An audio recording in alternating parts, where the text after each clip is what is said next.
টক ঝাল মিষ্টি আমের আচার। এই আচারটা তৈরি করা একদমই সহজ, ঝটপট তৈরি করে 1 বছর পর্যন্ত সংরক্ষণ করতে পারেন। যারা ঝামেলার জন্য আচার তৈরি করতে পারেন না তাদের জন্য আজকের এই রেসিপি। আসসালামু আলাইকুম, কেমন আছেন সবাই? আজকে সহজভাবে একটা রেসিপি তৈরি করে দেখাবো, আমের টক ঝাল মিষ্টি আচার। এটা তৈরি করা একদমই সহজ, আর এটা আমি তৈরি করে 1 বছর সংরক্ষণ করব, কোনো রকম ফ্রিজ ছাড়া আর রোদের ঝামেলা ছাড়াই। আর এখন আমি আমগুলো আচারটা তৈরি করার জন্য খোসা ছাড়িয়ে নিয়েছি। খোসা ছাড়ানোর জন্য অবশ্যই আগে আমগুলোকে খুব ভালো করে ধুয়ে নিতে হবে। খোসা ছাড়ানোর পর আমগুলো ধোয়া যাবে না, যেহেতু আমি এটা সংরক্ষণ করব কোনো রোদে যাওয়ার ঝামেলা ছাড়াই। খোসা ছাড়িয়ে পরিষ্কার করে তারপরে আমি ছোট কিউব করে কেটে নিয়েছি। এটা আমি খোসা ছাড়িয়ে করেছি, আপনারা চাইলে খোসা সহ করতে পারেন। এই আচারটা মশলাটা তৈরি করে নেব। এই মশলাটার কারণে আমার আচারের স্বাদটা বহুগুণ বেড়ে যায়। এখানে নিয়েছি কয়েক টুকরো আমের টুকরো, আর আদা, আর একটা বড় সাইজের রসুন খোসা ছাড়িয়ে নিয়েছি। এখানে নিয়েছি কালো আর সাদা হলুদ সরিষা 2 টেবিল চামচ করে, আর মৌরি 1 টেবিল চামচ, জিরে 1 চা চামচ, তারপরে একটু মেথি সামান্য 1/4 চা চামচ, ধনিয়া 2 চা চামচ, এরকম কালো জিরে দিয়ে দিয়েছি 1 চা চামচ। সম্পূর্ণ সবগুলো উপকরণ দিয়ে 4-5টা শুকনো মরিচ দিয়ে আমি মশলা নিব। এখানে আদাও দিয়ে দিয়েছি আমি কিছুটা। আদা রসুন সবগুলো মিলিয়ে আমি এই একটা মশলা পেস্ট তৈরি করব। অবশ্যই এটা ভিনেগার দিয়ে তৈরি করতে হবে, কোনো প্রকার পানি মিশানো যাবে না, যেহেতু এটা রোদে ছাড়া আমি তৈরি করব, রোদে ঝামেলা ছাড়াই।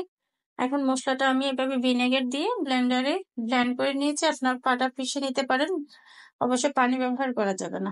এখন যে আমের টুকরোগুলো আমি কেটে রেখেছি, আমের টুকরোগুলোর মধ্যে দিয়ে দিয়েছি 1/2 কাপ পরিমাণ চিনি। আর এই যে মশলাটা তৈরি করেছি, ও মশলাটা দিয়ে খুব ভালো করে মেখে নিব। এই পর্যায়ে আমি কোনো প্রকার লবণ ব্যবহার করব না। দিয়ে দিব হলুদ গুঁড়ো আর মরিচের গুঁড়ো, ঝালের পরিমাণ বুঝে আপনারা ব্যবহার করবেন। সবগুলো উপকরণ দেওয়ার পর আমি খুব ভালো করে মেখে ঢাকনা দিয়ে ঢেকে রেখে দিব 1 ঘন্টা পর্যন্ত। 1 ঘন্টা পর আমি ফিরে আসবো। চিনিটা গলে আমের ভিতরে অনেকটাই চিনি ঢুকবে, আর অনেকটুকু পানি বের হবে। আর মশলাটা খুব ভালো করে মেখে রেখে দিব 1 থেকে 1.5 ঘন্টা পর্যন্ত, তাহলে আচারটা খেতে ভালো লাগবে।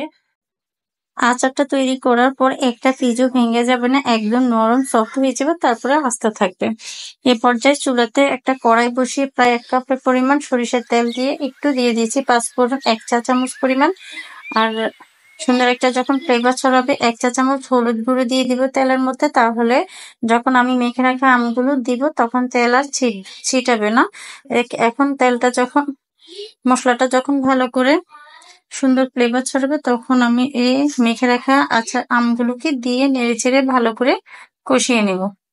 উল্টিয়ে পাল্টিয়ে নেড়েচেড়ে ভালো করে কিছুক্ষণ কষানোর পরে আমি লবণটা ব্যবহার করছি। আমি প্রথমে লবণ দিব না, আর লবণটা যদি মেখে রাখার সময় ব্যবহার করে তাহলে আমটা খুব সহজে আচারটা গলে যাবে বা ভেঙে যাবে, আর পিসগুলো আস্তে থাকবে না। দেখেন আমি এভাবে নেড়েচেড়ে খুব ভালো করে মশলাটার সাথে মেখে ভালো করে কষিয়ে নিব।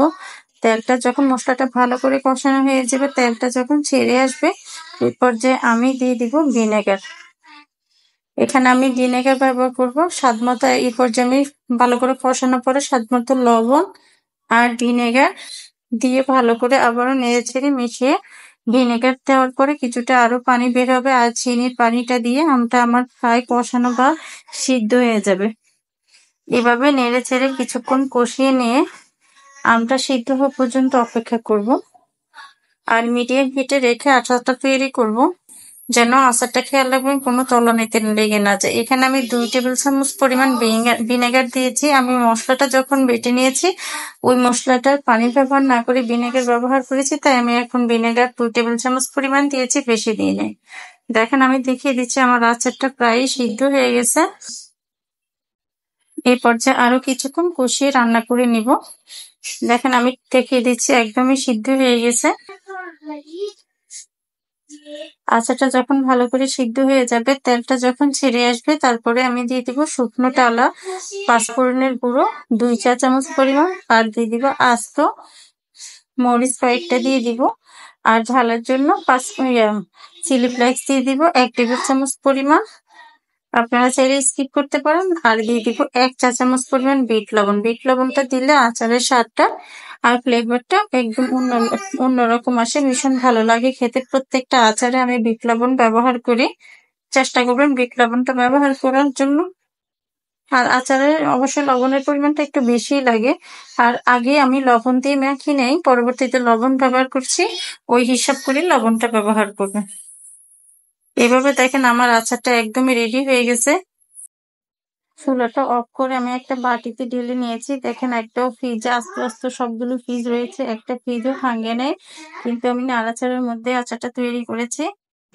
এখন এই পর্যায়ে আমি আচারটা সম্পূর্ণ ঠান্ডা করে আমি কাঁচের জারে স্টোর করে রাখবো। অবশ্যই খেয়াল রাখবেন যখন কাঁচের জারে রাখবেন আচারটা, আচারের উপরে তেল যেন বেশি থাকে। যে কোনো আচারের ক্ষেত্রে ডুবো তেলে যদি আচারটা সংরক্ষণ করেন তাহলে নিশ্চিন্তে আপনি 1 থেকে 1.5 বছর যতদিন রাখবেন আপনার আচারটা নষ্ট হওয়ার কোনো আশঙ্কাই থাকে না। এভাবে পারফেক্টভাবে আচার তৈরি করে পরিবেশন করতে পারেন আর 1 বছর পর্যন্ত সংরক্ষণ করতে পারেন। সবাইকে ধন্যবাদ জানিয়ে শেষ করলাম আমার আজকের আয়োজন। আল্লাহ হাফেজ।